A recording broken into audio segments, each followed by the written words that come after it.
The rain was heavy that night. It came down in thick sheets, pounding the ground, turning the streets into rivers. The air was cold, and the wind cut through the clothes like knives. Most people had gone inside, hiding from the storm. But John was still out there, walking home from the workshop. His jacket was soaked, his boots splashing through muddy water. He pulled the hood tighter over his head, thinking only of the warm fire waiting at home. Then he heard it, a sound that didn't belong to the storm. It was faint, almost swallowed by the rain. A small, trembling cry. John stopped, his boots sinking into the wet dirt road. He turned his head, trying to hear again. There it was, soft, desperate, and close. It sounded like a child. But what child would be outside in weather like this? Alone, John stepped off the road, moving toward the sound. The rain blurred his vision, and the shadows danced in the lightning. He passed a broken wall, half collapsed from old battles, and there, in the gap, he saw her. She was small, no older than 10 by human measure. Her clothes clung to her thin frame, torn and soaked. Her skin was pale, but faintly glowing under the rain. Her hair was dark, plastered to her face. Her large eyes, bright like molten gold, stared at him without blinking. She clutched something in her hands, holding it tight to her chest. Her lips moved, and he heard her voice soft, shaking. "My mother? She's gone." John's heart clenched. He took a slow step toward her. "It's all right," he said gently. But she didn't move. She just stood there, her shoulders shaking in the cold. He could see now that she was shivering badly. The rain had no mercy. It soaked her through, stealing every bit of warmth. "Where's your home?" John asked. She looked down, her voice barely a whisper. "I don't have one." Her words were swallowed by the wind, but he heard them. The thing she clutched in her hands caught his eye. It was a small pendant, silver, shaped like a leaf. It looked old, worn from years of being touched. Lightning flashed, and John saw something else. Her arms had dark marks, bruises, the kind that only came from someone grabbing too hard. Someone had hurt her and then left her here in the storm. John felt anger boil in his chest, but he kept his voice calm. "You can't stay here. You'll freeze." She stared at him, as if trying to decide whether to trust him. "Why?" she asked suddenly. "Why? Why? Help me." "You don't know me." John knelt down so his eyes were level with hers. "Because no one should be left alone in the rain," he said. For a moment, she didn't answer. Her fingers tightened around the pendant. Then, slowly, she nodded. John held out his hand. She hesitated, looking at it as if it was something dangerous. Then, with a trembling movement, she placed her small, cold hand in his. Her skin was icy. John stood and pulled her gently toward him. He took off his jacket and wrapped it around her thin shoulders. The jacket was too big for her, hanging like a blanket. But at least it would keep some of the cold away. She didn't protest. They stepped back onto the road, the rain still pounding on them as they walked. John glanced down at her. She walked silently, her eyes on the ground. Her bare feet splashed in the puddles. He wondered how far she had walked before he found her, and why no one else had stopped. To help, the settlement wasn't a big place. People noticed things, but maybe they had noticed and simply didn't care. When they reached his small home on the edge of town, John unlocked the door quickly. The warmth from inside rushed out to meet them. The girl stepped in slowly, looking around as if she had never seen a human home before. John closed the door, shutting out the roar of the storm. The fire in the corner was still burning from earlier. He motioned for her to sit near it. She obeyed without a word, lowering herself onto the rug. Steam rose from her wet clothes as the heat reached her. John went to the kitchen, poured her a mug of warm water, and handed it to her. She took it with both hands, sipping slowly. Her eyes never left the fire. For a long moment, Neither of them spoke. Finally, John asked, "What's your name?" She looked up at him, her eyes glinting in the firelight. "Lyra," she said. He nodded. "I'm John." There was still so much he didn't know where she came from. Who had hurt her? Why she was alone? But those questions could wait, right?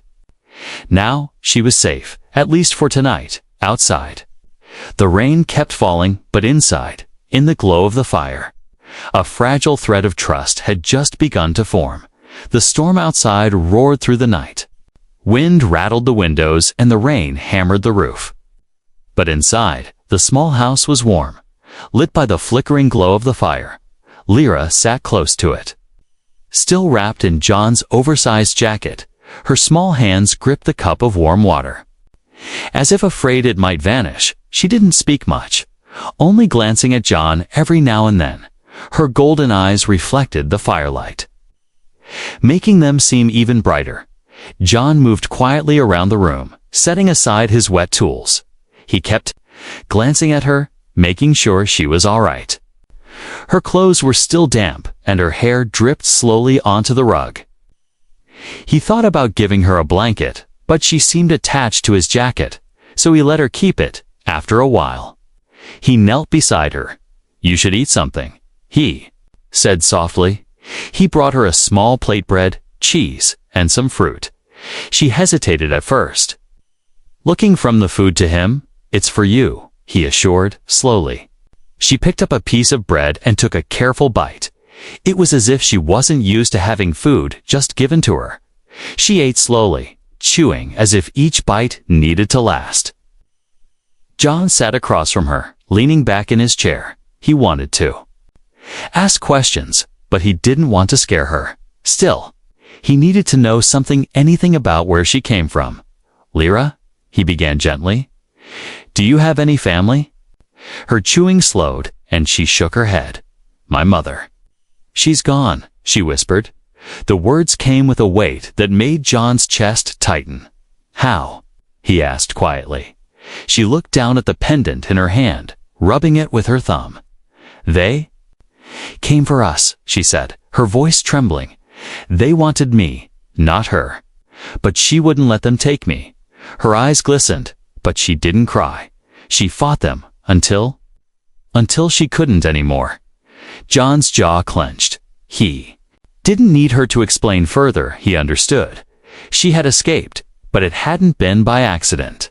Her mother had given her life to make it happen, and now she was here with no one else in the world.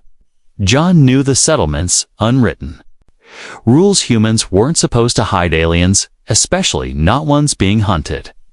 But looking at Lyra, he knew he could never send her away. He rose from his chair and walked to a small cabinet. From it, he took a wool blanket. When he draped it over her shoulders, she froze. Then, very slowly, she pulled it tighter around herself. "Thank you," she murmured, almost too quietly. To hear, for the first time that night, a small bit of warmth crept into her voice. John gave a small smile. "You can rest here tonight," he told her. Her head tilted slightly, as if she wasn't sure she'd heard him right. "This is your home?" she asked. "Yes," John replied. "And for tonight, it's yours too." Something in her expression shifted. Not quite trust yet, but the first hint of it. She nodded and lowered her head again. Outside, the storm showed no sign of stopping. John knew that tomorrow would bring more questions, more danger if Lyra was being hunted. People would come looking, and if they found her here, both of them would be in trouble. But for now, she was safe. He decided he would deal with tomorrow when it came. Later, when she began to yawn, John set up a small bed for her near the fire. She lay down without protest, still wrapped in the blanket, her eyes closed. But her hand never left the pendant. John watched her for a moment, seeing how the light from the fire softened her face. Even in sleep, there was a tension in her, like she was ready to run if she had to. He wondered how long she had been living like this, always ready to flee. It wasn't the life any child deserved. John sat back in his chair, the crackle of the fire filling the silence. His mind wandered to his own past. He had once been alone. Too long ago. And maybe that was why he couldn't just leave her out there. The night went on, the wind howling against the walls. But inside, Lyra slept through the storm. Her breathing slow and steady, and for the first time since he found her. John allowed himself to relax. Still, somewhere deep inside, he knew this was only the beginning. Whatever had happened to Lyra's mother, whatever had brought those hunters after her, it wasn't over, and when the rain stopped, the real danger would begin. By morning, the storm had passed. The sky was a dull gray. The streets still wet and muddy. Puddles reflected the pale light of the early sun. John stepped outside to check the area before Lyra woke. The air was cold and damp, and the smell of rain still hung over the settlement. He didn't have to go far before he saw the first sign of trouble. Two men in dark coats stood at the far end of the street. They weren't from around here. John could tell by the way they looked at every door, every window. One of them carried a scanner, the kind used to track movement or life signs. The other had a weapon holstered at his side. They spoke quietly to a shopkeeper, showing him something, a small picture display. Even from where he stood, John knew what it was. They were looking for Lyra. He turned and walked back toward his home, keeping his pace steady. His mind was already racing. If these men were here, more would follow, and if they found her, they wouldn't ask questions. She'd be taken away before anyone could stop them. When he stepped inside, Lyra was sitting by the fire, the blanket wrapped tightly around her. She looked up at him with sleepy eyes. "You went out," she said softly. "Just checking the street," he replied, trying to keep his voice calm. "Is it safe?" she asked. John hesitated. "It's quiet for now," he said. But his mind was far from calm. She held her pendant in both hands, staring at it like it could give her strength. "They're coming, aren't they?" she asked suddenly. John froze for a moment. "Yes," he admitted, "but I won't let them take you." That day, the news spread fast through the settlement. A young alien girl had escaped from a raid outside the border zone. The raiders' bounty hunters, working for someone rich enough to buy rare beings, were offering a reward. Anyone who gave information about her location would be paid more than most people here earned in a year. It was enough to make even decent folk think twice about keeping quiet. John kept Lyra inside, away from the windows. But he knew hiding her in plain sight wouldn't last. By the afternoon, more strangers were in town. John spotted them near the market, scanning the crowds. He overheard two of them talking. "She's small, gold eyes, dark hair." One said, "If you see her, don't wait. Call it in," the other replied. John's stomach tightened. They were closing in that night, after making sure the street was empty. He led Lyra to a hidden trapdoor in his workshop. It opened to a narrow storage cellar filled with old tools and boxes. "You'll be safe here if they come to the door," he told her. She looked around the dark space. "It's small," she said quietly. "It's only for a little while," John assured. "I'll be right above you." She stepped inside and sat on an old crate, still clutching her pendant. Her eyes met his. "Why are you doing this?" she asked, her voice almost a whisper. John hesitated. "Because a long time ago, I was alone too, and someone helped me when they didn't have to," he said. Lyra stared at him for a moment before nodding. For the first time, there was something like trust in her gaze. The next evening, trouble came closer. Loud knocking shook the door. John opened it to find one of the bounty hunters standing there. The man's eyes were sharp, scanning the room behind John. "We're looking for someone," he said. "Not my problem," John replied flatly. The man smirked. "You'd make a lot of money if you handed her over." "I'm not interested," John said, and shut the door before the man could say more. He waited until the footsteps faded before going to the trapdoor. When he opened it, Lyra was sitting in the dark, staring at him. Her voice was small but steady. "You didn't give me away. I told you," John said. "You're safe here," but deep down, he knew they couldn't stay like this. Sooner or later, someone would talk. The hunters would search every house, and when that happened, no hidden cellar would be enough. That night, as the fire burned low, John sat in his chair, thinking he needed a plan somewhere far from here. Somewhere the hunters wouldn't go, but moving her would be risky. Every road out of town would be watched.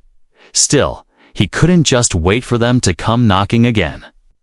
Tomorrow, they'd have to move, and he'd have to pray they could make it out unseen. The morning air was cold. Mist clung to the streets, making it hard to see far ahead. John stood by the window, watching the quiet settlement. It looked calm, but he knew better. The bounty hunters were still out there, waiting. Every hour they stayed here made it more dangerous for Lyra. She was sitting at the table, eating a small piece of bread. Her golden eyes kept flicking toward the door. "They're closer, aren't they?" she asked quietly. John didn't answer right away. He didn't need to. His silence said enough. Finally, he nodded. "We have to leave," he said. Her small hands tightened around her bread. "Where?" she asked. "Somewhere they won't find us." John moved quickly, gathering what little food he had. A few tools, a canteen of water, and the old jacket she'd worn the night he found her. Then he went to the back of his workshop and uncovered an old hover cart. Its paint was faded, and the engine coughed when he tested it, but it still worked. He loaded the supplies in the back. Then he placed a few sheets of scrap metal over them. When Lyra gave him a confused look, he explained, "You'll ride underneath. Hidden. If they see us, they'll just think I'm hauling junk." She hesitated, looking at the small space under the metal. "It's dark," she whispered. "I know," John said. "But it's only for a short while, and I'll be right there." Finally, she nodded. Crawling into the space, John covered her carefully, making sure there were small gaps so she could breathe. They set off slowly, the hum of the hover cart blending with the quiet morning. John kept his head down, acting like any other worker heading out of town. But inside, his heart pounded. Every corner they turned could bring trouble. Halfway to the edge of the settlement, trouble found them. A group of 3 bounty hunters stood near a checkpoint. One of them raised a hand for John to stop. He forced a calm smile as the man walked over. "What's under the metal?" the hunter asked. "Scrap," John replied. "Mind if we take a look?" John's fingers tightened on the controls. "Go ahead," he said, keeping his voice steady. The hunter pulled up a sheet of metal for one terrifying second. John thought he'd see Lyra's face beneath it, but she had pressed herself flat against the floor of the cart, hidden in shadow. The man looked, frowned, then dropped the metal back down. "Move along," he said. Waving him through, John drove on, not daring to breathe until they were out of sight. Once they were far from the checkpoint, he pulled the cart into a narrow side path. He lifted the metal sheets and saw Lyra's wide, frightened eyes. "You did well," he said softly. She nodded, but her hands were trembling. "They almost saw me," she whispered. "They didn't," John replied, "and they won't. Not if we keep moving." The path they took wound through the old industrial district. The buildings here were empty, their windows broken. It was a place most people avoided. It made it perfect for disappearing. But just as John began to think they were safe, the sound of engines roared behind them. He looked back and saw 2 black hover bikes speeding toward them. The bounty hunters had found them. "Hold on," John called, gunning the cart's engine. The old machine rattled and shook as it picked up speed. The bikes closed in fast. Weaving between rusted metal beams, John swerved hard, sending the cart through a narrow gap between 2 buildings. Sparks flew as the side scraped against a wall. One of the bikes followed. The other circled around to cut them off. Lyra held onto the side of the cart, her eyes wide. "They're going to catch us," she cried. "Not if I can help it," John said. He spotted an old conveyor ramp ahead. Half collapsed, without slowing, he aimed the cart toward it. The ramp groaned under the weight, then gave way. The cart shot down the other side, landing. Hard, but still moving, the hunters weren't so lucky. The first bike hit the broken ramp and flipped, sending its rider crashing into the mud. The second swerved too late, smashing into a pile of scrap. John didn't stop to see if they were hurt. He kept going until the sound of engines faded completely. When he finally slowed, they were far from the settlement. The air was quiet. The only sound the hum of the hover cart. John lifted the metal to check on Lyra. She was breathing hard, but she managed a small smile. "You didn't let them take me," she said. "Not now," John replied. Not ever, but even as he said it, he knew this was far from over. They had escaped today, but the hunters wouldn't give up, and somewhere out there, someone powerful still wanted Lyra. He didn't know why yet, but he was determined to find out. The sun was setting by the time John spotted the old research station. It stood alone at the edge of the barren hills, its walls stained with years of wind and dust. Most people had forgotten it even existed. That made it the perfect place to hide. He guided the hover cart up a cracked concrete path. The building's tall doors groaned as he pushed them open. Inside, the air was dry and stale, smelling faintly of metal and dust. Rows of broken tables and rusted equipment lined the walls. The place had once been full of scientists, but now it was nothing but silence. John helped Lyra climb out from under the scrap metal. Her face was pale, and her movements were slow. She'd been cramped in that small hiding space for hours. He set down the supplies and looked around. There was still an old generator in the corner. When he tested it, the machine coughed, rattled, and then hummed to life. A few lights flickered on, casting a soft yellow glow over the dusty floor. "This will do for now," John said. Lyra glanced around cautiously. "It's big," she murmured, her voice echoing off the empty walls. "Plenty of room for us," John replied, trying to sound reassuring. He found a stack of old blankets in a storage box and spread them out in one of the smaller side rooms. It wasn't much, but it was warmer and safer than the streets. After she settled on the blankets, John handed her a small meal. She ate quietly, her eyes drifting toward the window as if expecting to see someone there. "They'll look for us," she said. Softly, "They'll keep looking," John admitted. "But this place is far from the settlement, and no one comes here anymore." For the first time since they'd left town, Lyra let out a long breath. Her shoulders relaxed slightly. Though her hands still clutched the pendant, John sat down. Across from her, "Lyra," he said gently, "I need to know something. Why are they after you?" She hesitated, her gaze dropping to the floor. "They said, my kind is rare," she whispered. "They said I'm worth more than gold." Her voice trembled as she continued. "They came for me before, in other towns, but my mother always kept us moving. She told me if they ever caught me, I'd never see the sky again." John felt his chest tighten. Whoever was paying the bounty wasn't just after money, they wanted ownership. It made his blood boil. "You're safe here," John told her, but she shook her head. "No one stays safe forever," she said quietly. John wanted to argue, but he knew she was right. Still, he wasn't going to give up without a fight. Later that night, as the wind howled outside, Lyra woke from a nightmare. She sat up, breathing hard, her eyes wet. John, who had been half asleep, moved closer. "It's all right," he said. "You're safe." "She was here," Lyra whispered. "Who?" "My mother. In the dream. She told me to trust you." The words caught John off guard. He didn't know what to say, so he simply nodded. "You can," he said finally. Lyra lay back down, pulling the blanket to her chin. Within minutes, her breathing slowed again. John stayed awake longer, listening to the faint hum of the generator and the distant wind. He knew she needed rest, but he also knew they couldn't stay here forever. In the morning, John began repairing the station's old systems.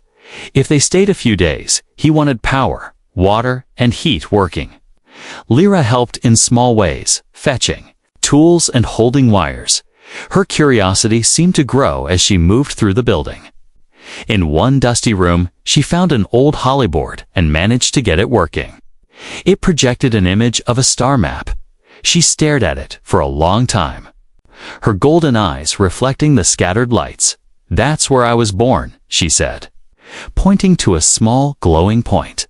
"It's far. Very far." John looked at the star. "Do you want to go back there someday?" he asked. She didn't answer right away.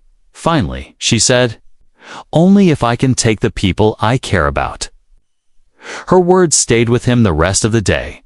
By nightfall, the station felt warmer. They ate together, sharing quiet moments that felt almost normal for a short time. It was easy to pretend they weren't running, but John knew the hunters would not stop. The safe house was a pause, not the end. Soon, they'd have to decide where to go next, and when that day came, he would make sure she never faced it alone. 3. Days passed in the old research station. The wind outside carried dust across the hills. But no bounty hunters had come. It was quiet, almost too quiet.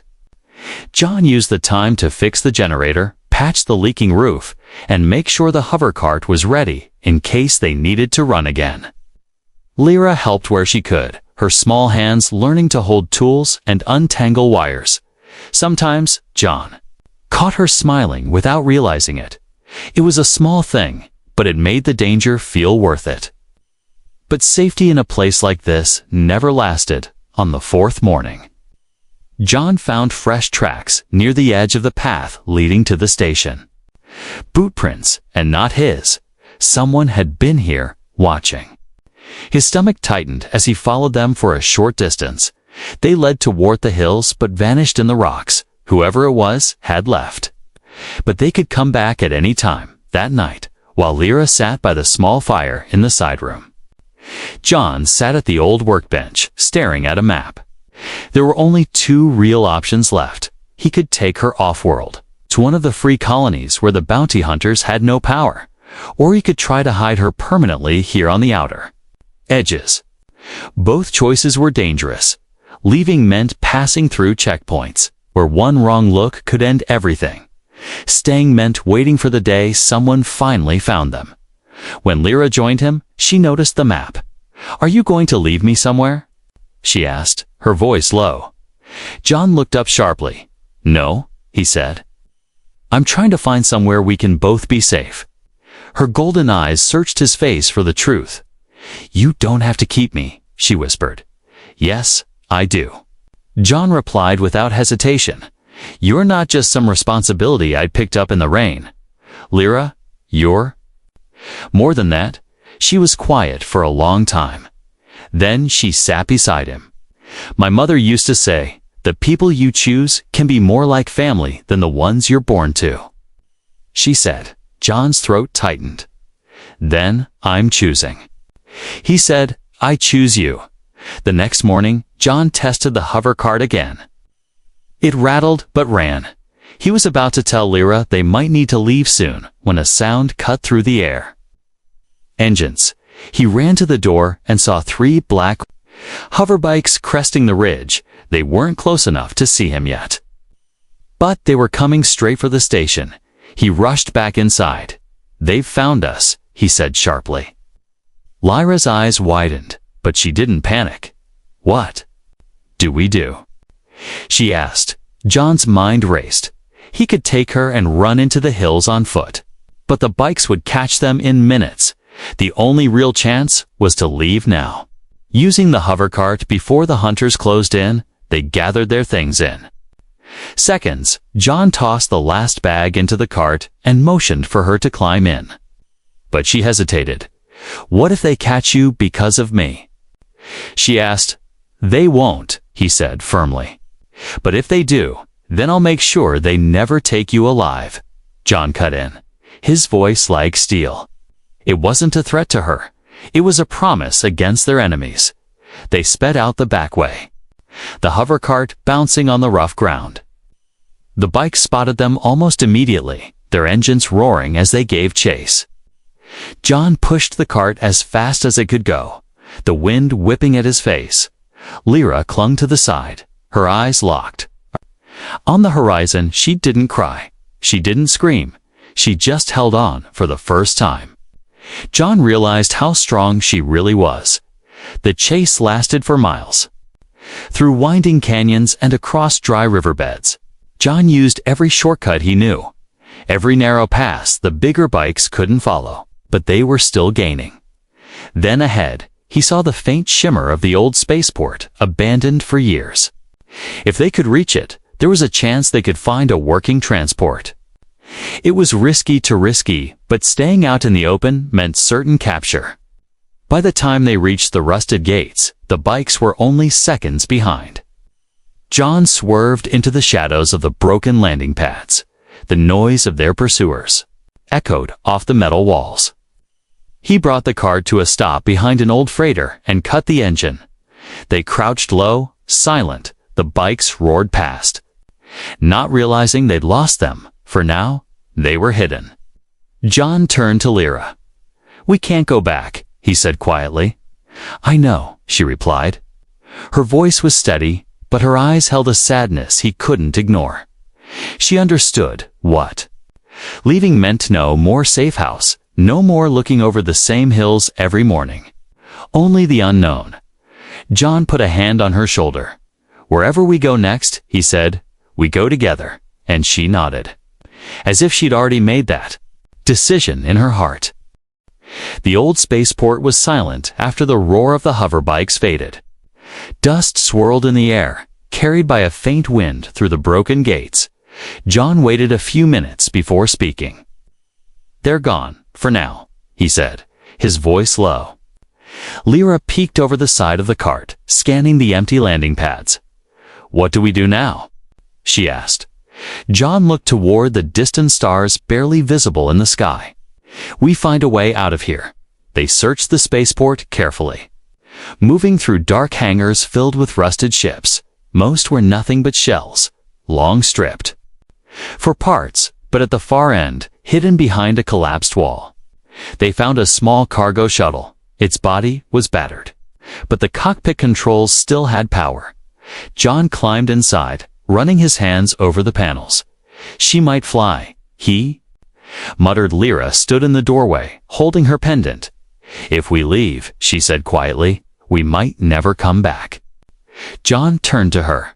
"That's the point," he replied gently. "No one will find us." It took the rest of the day to get the shuttle ready. John patched leaking fuel lines and bypassed fried circuits. Lyra helped by fetching tools and holding lights. Every so often, she glanced toward the sky, as if expecting the hunters to reappear. But they didn't when the engines finally rumbled to life. The sound filled the hangar like a heartbeat returning after a long silence. They launched at night, rising through the thin clouds and leaving the planet's dusty surface behind. From the cockpit window, the stars spread out like a field of silver lights. Lyra pressed her face to the glass, her golden eyes wide. "It's beautiful," she whispered. John smiled faintly. "You'll see more than this," he said. "Much more." Their journey took days, passing through quiet trade routes and empty stretches of deep space. John avoided major stations, refueling only at small, forgotten outposts. They kept their heads down, spoke to no one, and paid in cash. Lyra stayed close to him the whole time, her trust growing with every jump. Finally, after what felt like a lifetime, they reached the free colonies. These were places where no empire or bounty network had control. Planets where people came to start over, to disappear. They chose one called Haven Reacha, small green world with rolling hills and silver rivers. From orbit, it already looked like peace. When they landed, the air was warm and fresh, carrying the scent of flowers. Lyra stepped off the shuttle slowly, her bare feet sinking into soft grass, for the first time since John had met her. She smiled without any trace of fear. "This doesn't feel like running," she said softly. "That's because it's not," John replied. "This is home now." They found a small house near the edge of a quiet village. It wasn't much, just 2 rooms and a workshop, but it was enough. John fixed the roof and built a small garden. Lyra planted flowers along the path, saying her mother would have liked them. The villagers didn't ask questions, and no one cared where they came from. In a place like this, people valued who you were more than who you had been. Weeks passed. The fear of footsteps outside their door faded, replaced by the sound of wind in the trees and the laughter of children in the distance. Lyra began to make friends, though she always stayed close to John. Every evening, they would sit outside watching the sun sink below the hills. Sometimes she would tell him stories her mother had told her. Sometimes they just sat in silence, and that was enough. One night, as they sat by the fire inside, Lyra turned to him. "John," she said softly. "Yes." "I used to think I'd never have a family again," she murmured. He looked at her, waiting. "But now?" "I think I do." John felt something tighten in his chest. "You do," he said. "And so do I." She leaned against him, her small frame warm against his side. The fire crackled, casting a soft glow over the room. Outside, the stars shone. Bright above their new world, for the first time in a long time, neither of them was thinking about the past. They were thinking about tomorrow, and for both of them, tomorrow finally felt like something worth looking forward to. In the corner, on the table, her pendant rested in a small wooden box John had made for her. She didn't need to hold it every night anymore. She knew her mother's love was still with her, carried in every safe day, every shared meal, every quiet laugh. And though the rain had once taken everything from her, it had also brought her to a man who refused to let her be alone. Here, in this new place, they weren't fugitives. They weren't prey. They were a family, and nothing, not storms, not hunters, not the shadows of the past could take that away now.